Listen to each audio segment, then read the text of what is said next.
Meron ng result doon sa application ko na in-upload ko yesterday.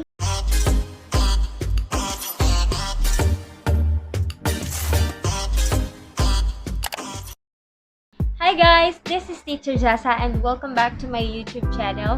So for today's video guys is meron ng result doon sa application ko na in-upload ko yesterday. And yes guys, I passed the final interview in this call center company as a part-time TSR. Okay?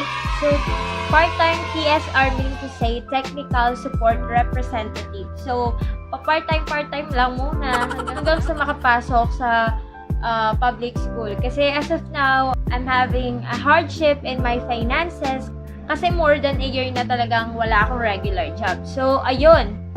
Kaya naman, kailangan ko muna maghanap ng part-time so that kahit abutin ako ng June na hindi pa ako na-hired sa public school, at least meron akong pera, 'di ba? So, ayun guys.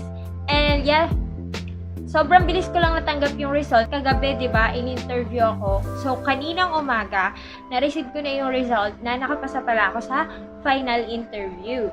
And yeah, so tonight guys, ayan, nakikita nyo, suot ko yung headset ko. Ito yung luma kong headset, yung pinakauna kong headset. Kung titingnan nyo, ayan, sira na yung headset ko and meron na siyang tape.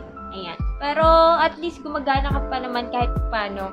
Yun nga lang, mas okay pa din yung headset na USB type kasi yun yung required sa kanila. Pero papayagan nila tong headset na to until na makabili ako ng bagong headset. So, nag-promise ako sa kanila na bibili ako ng bagong headset. Ayun.